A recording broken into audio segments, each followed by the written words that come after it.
අයිබෝවන් දරුවනේ මේ වීඩියෝෙන් කතා කරන්නේ වක්‍ර ප්‍රස්ථාර ගැන. ඔබට ලැබෙන වක්‍ර ප්‍රස්ථාර හැඩ කීපයක් මම ඇඳලා තියෙනවා. මේ වක්‍ර ප්‍රස්ථාරය ඉහළ අතට වක්‍ර වෙලා තියෙනවා.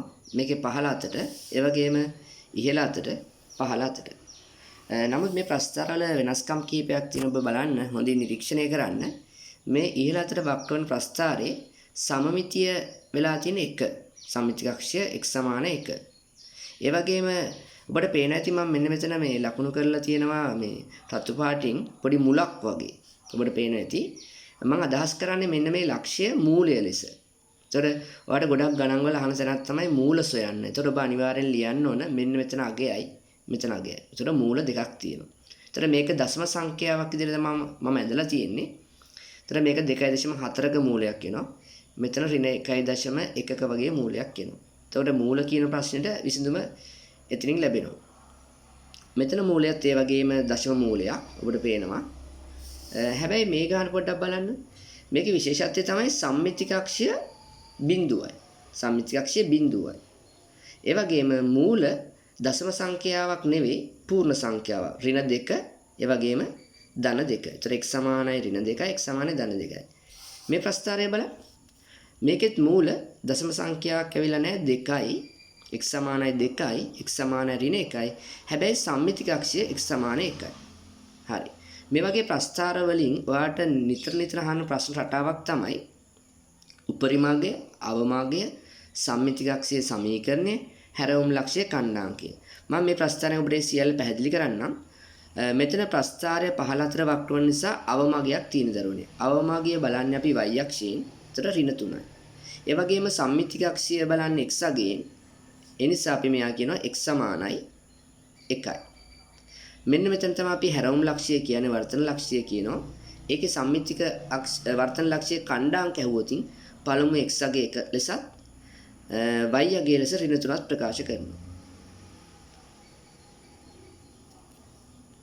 ඒ වගේම ඔබේ අනිවාර්යෙන් අහන ප්‍රශ්නයක් තමයි ඔබ අඳින ලද ප්‍රස්ථාරය මෙන්න මේ ආකාරයට වර්ග පූර්ණ ආකාරයෙන් හෝ සාධක ඇසුරෙන් ප්‍රකාශ කරන්න ඔබට අවස්ථාවක් ලැබෙනවා. ගොඩක් ගණන් වල අහලා තිබුණේ දරුවනේ හැම පාස් පේපරෙම මෙන්න මේ ආකාරය. ඒත් ඔබට මතක් වෙනවා මේක ලියන විදිහ ඔබට මතක ඇති මම පන්ති කියලා දුන්නා. මෙතනින් උපරිමාගයේ අවමාගයේ තීරණය කරන සංකේතය අවමාගයක් නම් ධනාගයක් ලෙසත් උපරිමාගයක්. ඒ කියන්නේ ප්‍රස්ථාරයේ ඉහළ අතර වක්‍ර වෙනකොට මෙතන අගය ඍණාගයක් ලෙසත් සඳහන් කරන්න ඕන. මෙතන තියෙන්නේ සම්මිතික අක්ෂයේ සමීකරණය. ඔබට පේනවා මේකේ සම්මිතික අක්ෂය ධන 1යි. මතක තියාගන්න ලියද්දි හැම වෙලෙම විරුද්ධ ලකුණෙන් ලියන්න ඕන. ඍණ 1යි. වර්ග පූර්ණ එහෙම වර්ග සංඛ්‍යාව එහෙමම තියෙනවා. මෙතන තියෙන්නේ හැරවුම් අගය. ඒ කියන්නේ y අගයක් තමයි ඒක ප්‍රකාශ කරන්නේ. හැරලා තියෙන දරුවනේ ඍණ 3. ඒ නිසා මේ ඛණ්ඩාංකය මේ ප්‍රස්ථාරයෙන් අනුව මෙයා ලිව්වොතින් පහළ අතට ධන අගයක් සම්මිතික අක්ෂය ගොඩක් දරුවන්ට වැරදෙන තැන තමයි ප්‍රස්ථාරයේ තියෙන ධනාගය සමීකරණ ලියද්දී ඒක විරුද්ධ ලකුණ. කියන්නේ ඍණාගයෙන් ලියන එක අමතක වෙනවා. ඒක හොඳට මතක තියාගන්න. සමීකරණයේ ධනාගයක් තිබුණොත් එයා අනිවාර්යෙන් ප්‍රස්ථාරයේ ඍණ සම්මිතිය අක්ෂයක් විදිහට තමයි පේන්නේ. අපි ගොඩක් වෙලාවට හිතනවා මේ සැරේ මේ වගේ දෙයක්ත් එන්න පුළුවන් දරුවනේ. ඒතර මෙතන ඔබට පේනවා ඇති වරහන් සහිත ප්‍රකාශනයක් විදිහට තියෙන්නේ. ඇත්තට මේ ලියලා තියෙන ධන 1 කියන්නේ මූල අවස්ථාව. ඔබට පේනවා මේක x සමානයි ඍණ 1 මූලය ධන 1 මූලයක් ලෙස ලියලා තියෙනවා. x සමානයි ධන 2 මූලය ඍණ 2 ලෙස ලියලා තියෙනවා. ඒ නිසා මතක තියාගන්න. ඔබට ගොඩක් වෙලාට ආවොතින් මේ වගේ දශම සංඛ්‍යා නොවන ප්‍රස්ථාරයක් අනිවාර්යෙන් මේ අගයන් දෙක විරුද්ධ විදිහට. කියන්නේ ඍණ නම් ධන විදිහටත් ධනාකාරය ඍණාකාරයටත් ලියන්න ඕන. මේ අවස්ථා දෙක ගොඩක් වෙලාට භාවිතා වෙන අවස්ථා දෙකක්. කාරණාව අපි මේ ප්‍රස්ථාරයෙන් පැහැදිලි කරගමු. ඔබට පේනවා සම්මිතික අක්ෂයේ බිඳුවක් නිසා මෙතන භාවිතා වෙද්දී ඍණ ඉහළට යන නිසා ඍණ x සමග ප්‍රකාශ සම්මිතික අගයේ බිඳුවක් නිසා x වර්ගය විතරයි භාවිතා වෙලා තියෙන්නේ. හැරවුම් ලක්ෂය හැරවුම් අගයේ උපරිමාගයේ 4ක් නිසා ධන 4. සාධක ආකාරයට ගියොත් මූල විදිහට ගන්න ඍණ 2. එනම් මෙතන අපි භාවිතා කරලා තියෙනවා ධන 2. ධන 2 නම් ඍණ 2 ඉහළට යන නිසා මෙතන ලකුණ ඍණ ලකුණ. මෙන්න මේ ආකාරයෙන් ලියපු ප්‍රස්ථාර වලින් ගොඩක් වෙලාට අහන ප්‍රශ්නයක් තමයි නොදන්නා සංඛ්‍යාවක වර්ගමූලය. එතකොට ගොඩක් වෙලාට දරුවනේ මෙන්න මෙතන එන සංඛ්‍යාවෙන් වර්ගමූලය තමයි අහන්නේ. එතකොට අපි මෙන්න මේක මේ වගේ වෙනස් කිරීමකට ලක් කරනවා. y යගේ බිඳුවක් ලෙස සඳහන් කළා. ඍණ 3 සංඛ්‍යාව මේ පැත්තට ගෙනහම ධන සංඛ්‍යාවක් වෙනවා. එතකොට මෙතන වර්ගීවත් කරන වර්ගමූලය ලැබෙනවා. ඔබට ප්‍රස්ථාරයෙන් ලැබෙන x අගයන් දෙක ආදේශ කරලා මේ සඳහා උත්තර ලබා ගැනීමක් කරනවා. මතක තියාගන්න මේක මම වේගෙන් කියන්නේ මේ පාඩම් කරලා තියෙන පන්තියේ ඒ දරුවන්ට මතක් වෙන්න පමණයි. එහෙම නැතුව මේක මට සවිස්තරාත්මකව ඔබට පැහැදිලි කරන්න අමාරුයි. මොකද මේකට ලොකු වේලාවක් ගත වෙන පාඩමක් නිසා වෙන්නේ. මම හිතනවා මේ කාරණා වලින් අපේ දරුවන්ට මම උගන්වපු රටාව ඉතාමත්ම නිවැරදිව පැහැදිලි කියන කාරණාව. මේ රටාවට ලියාගත්තාම නැවත අහන්න පුළුවන් ප්‍රශ්නයක් තමයි ඔබ ඇඳපු ප්‍රස්ථාරය උත්තරණය කරනවා. ඒ කියන්නේ විස්ථාපනය කරනවා. එතකොට විස්ථාපනය කිරීමේදී ගොඩක් වෙලාට ප්‍රස්ථාරය y අක්ෂය ඔස්සේ, ඒ කියන්නේ ඉහළ පහළ අරන් යන්න පුළුවන්. ඒ වගේ වෙලාවක දරුවනේ වෙනස් වෙන්නේ අනිවාර්යෙන් මතක තියාගන්න. මෙන්න මෙතන අගය. ඉහළ පහළ යද්දී වර්තන අගය තමයි වෙනස් වෙන්නේ. ඒකක දෙකක් ඒකකයක් ඉහළට ගියොත් ඍණ 3 නම් ඍණ 2කින් මෙතන සඳහන් වෙන්න ඕන. ඒකකයක් y අක්ෂය ඔස්සේ පහළ නම් ඍණ 3 ඍණ 4ක් වෙන්න ඕන. x අක්ෂය ඔස්සේ විස්ථාපනය කළොත් බලපෑම් කරන්නේ සම්මිතියට. දැන් සම්මිතිය ධන එකක් තියෙනවා නම් ඒක x අක්ෂය ඔස්සේ ඍණ දිශාවට උත්තරණය කළ විට x අක්ෂය ඔස්සේ ඍණ දිශාවට උත්තරණය කළ විට සම්මිතිකගේ අනිවාර්යෙන් ධන දෙකක් වෙනවා.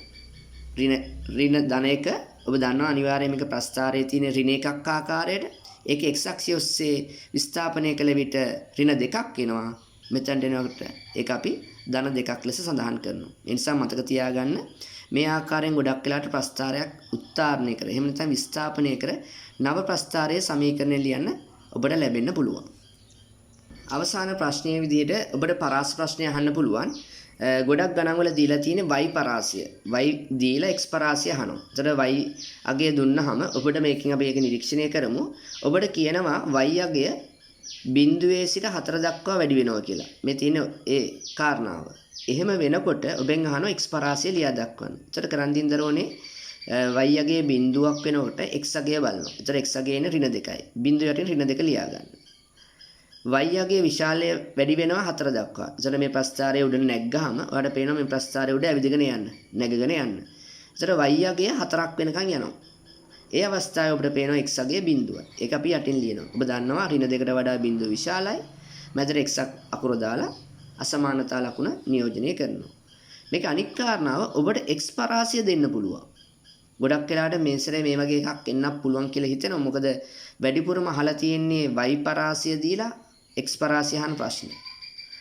අපි බලමු x පරාසය දීපු වෙලාවක y අගය හොයාගන්න විදිය.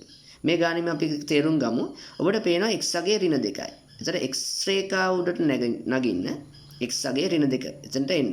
එතකොට එතනට එනකොට ඔයාලට පේන y අගය තමයි බිඳුව. ඒක ඉහළින් ලියා ගන්න. x අගය ර්ණ 2 ඉඳන් බිඳුව දක්වා විශාලණය වෙනකොට x අගය මෙතන ර්ණ 2 ඉඳන් මේ පැත්තට චලනය වෙනවා. එතන මෙතනට ආවට පස්සේ අපි බලනවා y අගය කීයද කියලා. y අගය 4යි. එතකොට ඔබට y පරාසයත් ලියන්න පුළුවන් මේ ආකාරයට බිඳුවට වඩා 4යි විශාලයි කියන රටාව. මම හිතන්නේ මේක තේරුණා. මේක මම වේගෙන් කරා. නැවත ආපහු බලන්න. ගොඩක් ගණන් වල දෙන්නේ y පරාසය දෙනවා. x පරාසය ලියන්න. එතකොට y පරාසය බිඳුව නම් y අගයේ බිඳුවක් නම් එයාට අදාළ x අගය ලියාගත්ත යටින්. y අගය 4ක් නම් එයාට අදාළ x අගය ලිව්වා යටින්. ඒක අනික් කාරණාව x පරාසය දුන්නොත් x අගයේ ඍණ 2 හොයා ගන්නව කොහෙද ඉන්නේ කියලා එයාට අදාළ y අගය ලියා ගන්නවා බිඳුව. x අගයේ බිඳුව නම් එයාට අදාළ y අගය බලනවා 4යි. අසමානතා ලකුණ භාවිතා කරලා විසඳ ගන්න පුළුවන්. එහෙනම් මේ වීඩියෝ එක අනිවාර්යෙන් බලන්න. ඔබට වක්‍ර ප්‍රස්ථාර පාඩම මතක් වේ දරුවනේ. එහෙනම් හැමෝටම බොහොමත්ම ස්තුතියි.